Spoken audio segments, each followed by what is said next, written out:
নমস্কার বন্ধু। Malay Mukhopadhyay, confederation of state government employees.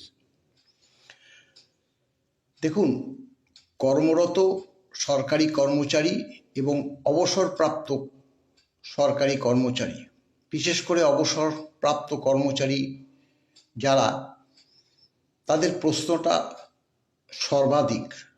বিভিন্ন প্রশ্ন, একই ধরনের প্রশ্ন আমাদের কাছে ফোনের মাধ্যমে হোক বা লিখিত, যখন কোনো পোস্ট করি লিখিত বলুক, তারা জানতে চায়। ইন্ডিভিজুয়ালি জানানো তবুও কেউ বলতে পারবে না, অধিকাংশ ফোনই আমরা ধরে থাকি, কিন্তু সবসময় ফোনের মাধ্যমে উত্তর দেওয়া সম্ভব হচ্ছে না, এটা আমরা অস্বীকার করছি না। কারণ বুঝতেই তো পারছেন, প্রচুর কর্মচারী সমাজ, তারা তো অনেকে যারা অবসরপ্রাপ্ত কর্মচারী সমাজ, যারা অনেক এজেড, তারা এই রিগার্ডিং ডিএ মামলার প্রেক্ষিত তারা কোনোদিনও আমাদের সঙ্গে যোগাযোগ করেনি, এতই বয়স। এখন তাদের ধরুন মেসেজ এসছে, কিভাবে পাবে, কতটা পাবে, তারা ফোন না করলে তাদের যে সন্তান সন্ততি তারাও আমাদেরকে ফোন করছে। তারা এই বিষয়ে একদমই অজ্ঞ। তাই বিস্তারিত কিছুটা একটু মন দিয়ে শুনলে পরেই আশা করছি অনেক প্রশ্নের উত্তরই আপনারা পেয়ে যাবেন। প্রথমত বলি, দেখুন যে অর্ডারটা বেরিয়েছে এবং সরকার যেভাবে দিচ্ছে, আরও একটা কথা বলি, আমি বারবার বলেছি, আমাদের যে নির্ধারিত নির্দিষ্ট নিয়মে যেভাবে ডিএটা ক্যালকুলেশন করা উচিত ছিল, আমি তো বহুবার তা ক্যালকুলেশন করেও দিয়েছি, সরকার সেটা দিচ্ছে না। সরকার যদি না দেয়, সেক্ষেত্রে আমাদের কিন্তু কিছু করণীয় নেই। আমাদের করণীয় কোথায় না, সর্বোচ্চ আদালতে। সেটা গতকাল মাননীয় ফিরদৌস শামীম সে কথা বলেও দিয়েছে। সরকার কি দিল, কতটা দিল, সেটা বড় প্রশ্ন নয়। প্রশ্ন হচ্ছে যে মলয়বাবুরা মামলা করেছিল, সেই মামলায় যে জয়লাভ করেছে, সেই প্রেক্ষিত সরকারকে কিন্তু ডিএটা দিতে হলো। একসময় সত্যি তো মাননীয়া তো বলেছিল, আপনারা জানেন, যে কেন্দ্রীয় সরকারের মতো ডিএ পেতে হলে কেন্দ্রীয় সরকারের চাকরিতে গিয়ে যোগদান করুন। আমার কাছে ডিএ চেয়ে ঘেউ ঘেউ করবেন না, আমার যখন সময় হবে বা ইচ্ছে হবে তখনই ডিএ আমরা দেব। এমনকি আদালতও এক সময় ট্রাইব্যুনাল বলেছিল যে সরকারের ইচ্ছের উপরই ডিএ নির্ভর করে। কিন্তু এত বড় একটা জয় আমরা ছিনিয়ে এনেছি। কিন্তু হ্যাঁ, কিছুটা ঘাটতি আছে, সেটা আমরা বলেছি, এবং সেই বিষয়ে একটা ইতিবাচক তো অর্ডার আপনারা সকলেই দেখেছেন, যে আগামীকাল অর্থাৎ 1 তারিখ শুধু কিন্তু শিক্ষকদের নিয়ে নয়, ম্যাক্সিমাম পোস্টেই আমরা দেখছি শিক্ষক, শিক্ষাকর্মী তারা ডিএ পেতে চলেছে, কালকে মিটিং আছে, অমুক তমুক, এই কথা নানা পোস্টেই আমরা দেখতে পাচ্ছি। এখানে কিন্তু শিক্ষক, অশিক্ষক, বোর্ড, কর্পোরেশন, পৌরসভা, প্রফেসর, যারা যারা, অর্থাৎ দেখুন, যাদের বেতনটা আপনার গ্র্যান্ড ইন এইড থেকে হয়ে থাকে, তাদের নিয়েই কিন্তু আগামীকাল একটা মিটিং আছে। মিটিংয়ে আমরা যেটা মনে করছি তাদের দেবে। আমরা তো একথা বারবার বলেছি, আপনারা আমাদের পোস্ট যদি স্ক্রল করে নিচের দিকে যান, গত পরশুও আমরা একটা পোস্ট করেছি। অ্যাডিশনাল চিফ সেক্রেটারি ফিনান্সকে বলেছি যে দেখুন, সরকারি কর্মচারীদের আপনারা ডিএটা শুরু করেছেন, কিন্তু যে গ্র্যান্ট ইন এইডের কর্মচারীদের কিন্তু ডিএটা এখনও শুরু হয়নি, অর্ডারটা বেরিয়েছে। আমি একথাও বলেছি, অর্ডারের পরিপ্রেক্ষিতে যে সকল ম্যাচিং ডিপার্টমেন্ট, তাদের সঙ্গে আমরা যোগাযোগ করেছি। আমি সে কথাও বলেছি যে মিউনিসিপ্যালিটি বা কর্পোরেশনগুলো আরবান এবং রুরাল ডেভেলপমেন্ট করে, প্রাইমারি শিক্ষক ডিআই, মাধ্যমিক স্তরে স্কুল এডুকেশন, তারপরে 11-12 বা কলেজ প্রফেসরদের জন্য সেগুলো করে হায়ার এডুকেশন, তারপরে যেটা হচ্ছে আপনার বোর্ড কর্পোরেশন, এগুলো করে। স্বাভাবিকভাবে তারা কাজ শুরু করেছে, কিন্তু তাদের কর্মচারীরাদের সংখ্যা এখন আপনারা জানেন অনেক কম, তাদের করতে সময় লাগছে। ইন দি মিন টাইমে একটা মিটিং, আগামীকাল একটা মিটিং আছে। আমরা আশা করছি একটা, যেমন যার যেরকম বেশি, কম হোক বেশি হোক, একটা লামসাম হয়তো সরকার ভোটের আগে দিয়ে দেওয়ার প্রচেষ্টা চালাবে বলেই আমরা মনে করছি। এখন যাই হোক, এই পরিপ্রেক্ষিতে পরবর্তী পদক্ষেপ যেটা বলছি, আমরা এই কথাটা বলে নিলাম এই কারণে যে খোদ রাজ্য সরকারি কর্মচারীদের যে প্রশ্নগুলো, অবসরপ্রাপ্ত কর্মচারীদের যে প্রশ্নগুলো, সেই প্রশ্নের উত্তর কয়েকটা আমি দিচ্ছি আপনাদের কাছে। দেখুন, যেমন কর্মরতদের যারা কাজ করছে, তারা জানেন A group, B group, C group, এই 3 ক্যাটাগরি, তার সঙ্গে ডি গ্রুপও কর্মরত। তাদের যে WBIFMS যে সিস্টেম, তার মাধ্যমে HRMS এর মাধ্যমে ক্যালকুলেশন করে তাদের প্রভিডেন্ট ফান্ডে ঢুকিয়ে দেওয়া শুরু হয়েছে। আর শুধু গ্রুপ ডিদেরটা, তাদের বিল পেয়ার অ্যাকাউন্টসে লাগলে পরে তারা তাদেরটা ব্যাংকে চলে যাবে, সেই ব্যাংক থেকে তারা নির্ধারিত টাকাটা তুলে নিতে পারবেন, গ্রুপ ডির ক্ষেত্রে বলেছি। তাহলে আর কর্মরতরা তো তারা নিজেদের ডিপার্টমেন্টেই বসে আছেন, অতএব তাদের বার্তাটা খুব একটা আমাদের কাছে আসেও না, তারা নিজেরাই জানে, তারা তো আমাদেরটাই করছে। এবার গেল যে অবসরপ্রাপ্ত, অনেকেই ফোন করে বলছেন যে মলয়বাবু, আমি অমুক তারিখে রিটায়ার করেছি, অমুক বেসিক ছিল, আমি কবে থেকে পাবো, কতটা পাবো, আমার তো মেসেজ আসেনি, নানাবিধ একই ধরনের প্রশ্ন। সেখানে বলছি, দেখুন, যিনি পেনশন পাচ্ছেন, অর্থাৎ 1/4/8 থেকেই ধরুন সে পেনশন পাচ্ছেন, তাহলে 1/1/16 পেনশন পাচ্ছেন, 31/12/19 পর্যন্ত তিনি পেনশন পাচ্ছেন। এখানে পঞ্চম বেতন কমিশনের যে পেনশনটা, পেনশন বাড়েও না, পেনশন কমেও না, যে বেতন কমিশনের অন্তর্ভুক্ত আছে, পঞ্চম বেতন কমিশনের যে ফিক্সড হয়েছে পেনশনটা, আপনার পেনশনটা সেটাই।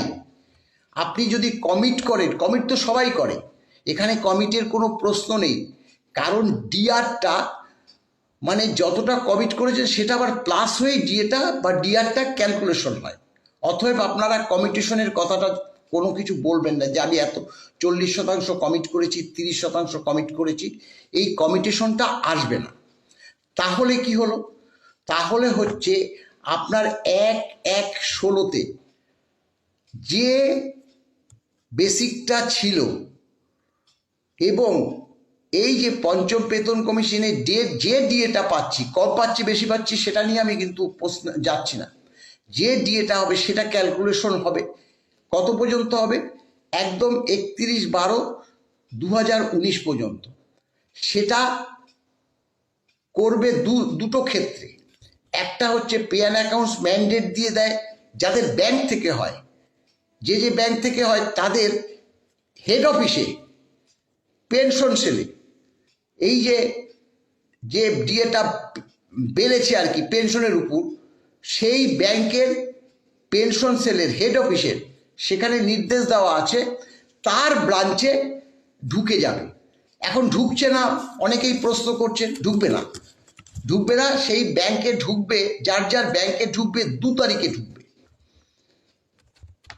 দেখবেন 2 তারিখে আপনার ব্যাংকে ঢুকবে, আর ব্যাংক কিন্তু আপনাদেরকে মেসেজ দেবে না, মেসেজ দেবে মানে হেড অফিস যারা পেনশনটা করছে তারা মেসেজ দেবে না, মেসেজটা তখনই পাবেন যখন আপনার ব্যাংকে যখন পেনশনটা ঢুকে যাবে, তখন দেখবেন আপনার পেনশন বলছি এই বাড়তি ডিএটা ঢুকে যাবে, তখন কিন্তু আপনার কাছে মেসেজ আসবে যে এই যে ডিএটা, এরিয়ার ডিএটা আপনার ব্যাংকে ঢুকেছে, এবার আপনি তুলুন কি ওখানে রাখুন, সেটা আপনার ব্যাপার।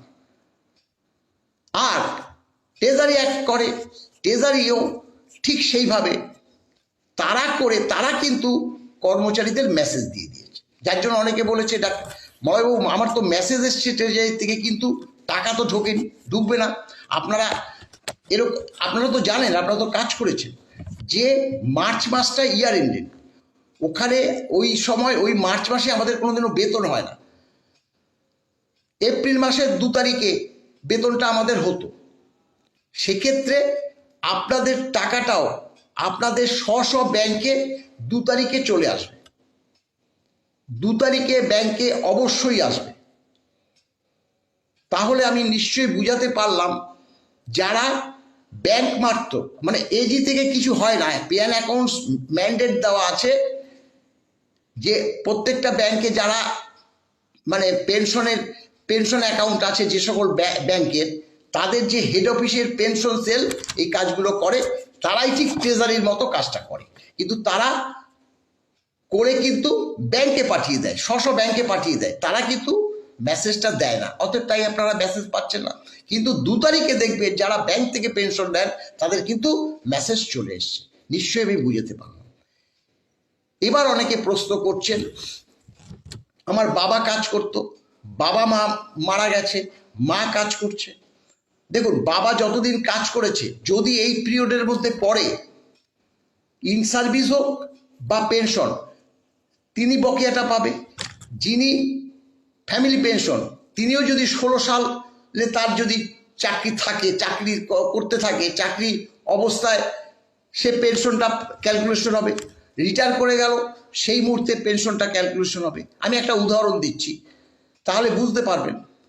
ধরুন, যেহেতু 1/1/16 থেকে এখানে হিসাবটা হচ্ছে, 1/1/16 থেকে এই পর্যন্ত যে বকেয়া ডিএটা ইন সার্ভিসদের ক্ষেত্রেও দিচ্ছে, পেনশন হারাদের ক্ষেত্রে দিচ্ছে। এখন কেউ 18 সালে রিটায়ার করলো, তাহলে 16, 17, 18, 16, 17, 18 এই 3 বছর তার যে মাদার্স ডিপার্টমেন্ট বা যেখানে কর্মরত ছিল তারা করবে, তারা করে পেনশন অ্যাকাউন্টে বা স্যালারি অ্যাকাউন্টে তারা পাঠাবে। এখন এই প্রশ্নটার জন্যই দেখবেন যে অনেককে ডিপার্টমেন্টে আসতে বলেছে, একটা ফর্ম ফিল আপ করতে বলেছে। ফর্ম ফিল আপের কিছু ব্যাপার নেই, এটা অতিরিক্ত করেছে বটে। এখানে যারা যেই ডিপার্টমেন্টে কাজ করতো সেখানে গিয়ে তিনি কোন ব্যাংকে, তিনি কি পেনশন অ্যাকাউন্টে নেবে না স্যালারি অ্যাকাউন্টে নেবে, তার একটা অপশন সেখানে দিতে হবে। সেই কারণে একটা ফর্ম করছে, তার জন্য যে ডকুমেন্টস হয়তো চাই সেটা চাইবে। অর্থাৎ তাহলে তার দুটো পার্টে হচ্ছে, 16, 17, 18 ডিপার্টমেন্ট করছে, করে তার ব্যাংকে পাঠিয়ে দেবে। আর 19 সালটা ধরুন 1/1/19 থেকে 31/12/19, এই যে 1 বছর, সেটা তার ট্রেজারি করবে বা সেটা তার ওই যে ব্যাংকে করবে, হেড অফিস, যেটা আগে বললাম। অর্থাৎ দুটো পার্টে করবে। এবং ঠিক সেরকম এই যে ফ্যামিলি পেনশনের দুজনের পেনশনটা কিন্তু যে যখন যতটা সময় কাজ করেছে সেইভাবে হিসাব হয়ে তা যে জীবিত আছে তার অ্যাকাউন্টে চলে যাবে। এই গেল প্রশ্ন।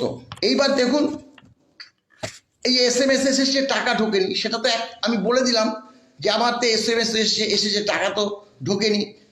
ঠিক সেম SMS-টা তো আপনার ট্রেজারি থেকে এসছে, 2 তারিখে ঢুকে যাবে। যেহেতু 31 মার্চ ইয়ার এন্ডেড, সেই কারণে এখন ঢুকবে না, 2 তারিখ থেকে ঢুকবে। আপনারা দেখুন। আর একটা কথা, 2 তারিখ ঢুকলো না, 3 তারিখ ঢুকলো, 4 তারিখ ঢুকলো, এগুলো সাধারণত ম্যান পাওয়ারের জন্য হয়। দেখুন, আমাদের মতো কর্মচারীরা তো কাজটা করছে, শনিবার তাদের কাজ করতে হচ্ছে, রবিবার তাদের কাজ করতে হচ্ছে, আজকে ছুটি, আজকেও তাদের কাজ করতে হচ্ছে। সেখানে যদি 2-1টা দিন দেরি হয়, আপনারা কিন্তু উদ্বিগ্ন হবেন না, কারণ সরকারি কর্মচারীরা এবং পেনশন হোল্ডাররা সবাই ডিএ পাবে। কবে রিটায়ার করেছি এখানে প্রশ্ন না, এখানে যে ধরুন জীবিত আছে, আপনি এখনো জীবিত আছেন, আপনি ওই 1/4/8 থেকে 31/12/19 পর্যন্ত পেনশনের বকেয়াটা পাবেনই। যদি আপনি এর মধ্যে গত হয়ে যান তাহলে ফ্যামিলি পেনশনার পাবে। ফ্যামিলি পেনশনারও যদি মারা যায়, ডিপেন্ডেন্ট কেউ যদি থাকে সে হয়তো পাচ্ছে, আনম্যারিড ডটার, উইডো ডটার, এরা যদি পেনশন পায় তাদের বকেয়া কিন্তু ক্যালকুলেশন হয়ে তার কিন্তু অ্যাকাউন্টে ঢুকবে। এখানে আদার্স যদি কেউ থাকে সে কিন্তু ক্লেম করলে পাবেন না। ধরুন বাবা মা নেই, তার একজন অবিবাহিত কন্যা ছিল, সে পেনশনটা পাচ্ছে, এখন বাবা মার যে বকেয়াটা সেটা যদি ভাই বলে যে আমাকে দিতে হবে, সেটা কিন্তু হবে না। ওই আনম্যারিড ডটার বা উইডো ডটার তিনি যে পেনশন পাচ্ছে তার অ্যাকাউন্টেই ঢুকবে, এখানে ক্লেমের পথে। যদি কেউ না থাকে তখন কি হবে? তখন দেখুন দুটো ক্ষেত্র আছে। ধরুন দুজনে মারা গেল, তৃতীয় জন আর কেউ পেনশন হোল্ডার নেই, কিন্তু তার 2 জন হোক 3 জন হোক সন্তান সন্ততি আছে। ব্যাংকে যদি তাদের কিছু টাকা জমা থাকে সেটা তো অনেকেই তুলে নেয়, বেশি থাকলে তো তুলবেই, 200-500 টাকা থাকলে আলাদা ব্যাপার। যদি লাস্টের দিকে মারা যায়, ধরুন প্রায় 1 মাস প্রায় পূর্ণ হতে গিয়ে সে গত হয়েছে, তাহলে 1 মাসের তার পেনশনটা জমা আছে, তখন ব্যাংকে তার যে সন্তান সন্ততি যায় তার মধ্যে একজনকে নমিনি হিসাবে দেখিয়ে ব্যাংক তাদেরকে দিয়ে দেয়। সেই যে তিনি কিন্তু তুলতে পারবেন যদি ডিপার্টমেন্টে গিয়ে তিনি যোগাযোগ করেন এবং ব্যাংকের যে বকেয়া পেনশনটা তিনি তুলেছিলেন সেটা যদি প্রমাণ করতে পারে। আর নচেত লিগাল হেয়ার প্রমাণ করে ডিপার্টমেন্টে গেলে পরে 3 জন থাকলো, 2 জনের নো অবজেকশন দিতে হবে, সেটা তো জানে, আইনি ব্যবস্থার মাধ্যমে কিন্তু পাবেন, টাকাটা পাবেন। এই টাকা যারা কর্মরত ছিল, পেনশন হোল্ডার ছিল, তাদের টাকা, এটা গভর্নমেন্টের টাকা নয়, কিন্তু সেটা প্রসিডিওর মেনটেন করে সেই টাকাটা অবশ্যই তোলা যাবে। এখন আবারও একটু বলি যে 50% কম কেন আমরা এটা বলেছি, এটা নিয়ে আমাদের কোনো উত্তর দেওয়ার জায়গা নেই। আমরা বলেছি এইভাবে দেওয়া উচিত, সেটা আমরা চ্যালেঞ্জও করেছি সরকারের কাছে, সরকার এখন চুপ।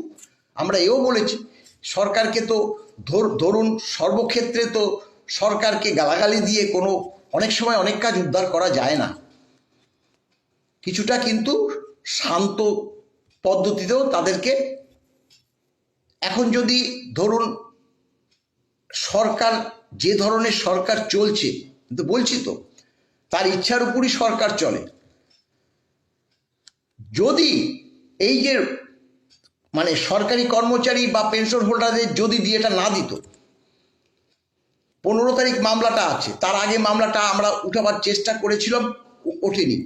আর সেক্ষেত্রে ভোটটা হয়ে গেল, সরকার হেরে গেল, আমাদের যে এই যে অর্ডারটা স্ট্যান্ড করতো না। অর্ডারটা স্ট্যান্ড করে যাওয়া মানে এবার যদি এই সরকার চলেও যায়, পরবর্তী যে সরকারই আসুক না কেন, আমাদের যে ওই 1/4/2008 থেকে বাকি যে অংশ, অর্থাৎ 31/12/2015 সেই পর্যন্ত তো ডিএটা পাবই। কারণ অর্ডারটা হচ্ছে গভর্নমেন্ট অফ ওয়েস্ট বেঙ্গলের, তৃণমূল সরকারের না, তৃণমূল মানে দলের না।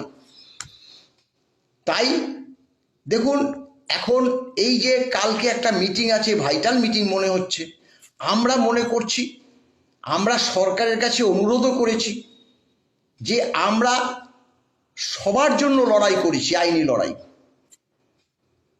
তাই আমরা পেয়েছি, তারা সকলেই পাক, এটা আমরা প্রথম থেকেই বলেছি, তার জন্য বারংবার চিঠি দিয়েছি।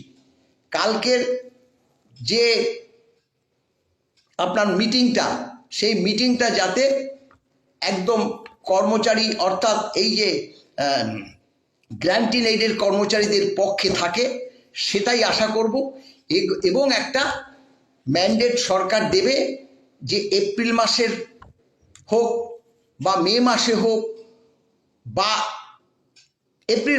মার্চ মাস তো চলে গেছে, এপ্রিল বা মে এই 2 মাসের মধ্যে হোক সরকারি কর্মচারীদের মতো যাতে এই যে গ্র্যান্ট ইন এইড কর্মচারীরা ডিএটা পায়। এটা আমাদের, আবারও বলছি, সরকারের কাছে আমরা এর জন্য করজোড়ে অনুরোধ করছি, করজোড়ে অনুরোধ করছি। অনেকে হয়তো বলে, অনেকেই হয়তো বলে যে তৃণমূল সরকার এরকম একটা স্বৈরতান্ত্রিক সরকার, যখন স্বৈরতান্ত্রিক সরকারের কথা বলবে কত অবস্থার প্রেক্ষিতে আমরা বলি, কিন্তু আবার আমরা পাচ্ছি, আমরা তো সরকারকে অনুরোধ করব যে সবাই যাতে পায় এবং যতটুকুই পাক আগে পাক, তারপরে আমাদের যে কতটা কম দিল সেটা সর্বোচ্চ আদালতের কাছে আমরা অ্যাপিল করব। এবং আপনারা জানেন যে হাই পাওয়ার কমিটি যে রিপোর্ট দিয়েছে সেই রিপোর্টটা সর্বোচ্চ আদালতে গচ্ছিত আছে, সেদিনই নিশ্চয়ই ব্যাপারটা আমরা জানতে পারবো। আশা করছি অনেক প্রশ্নের উত্তরই আমি দিতে পারলাম। ভালো থাকবেন, নমস্কার।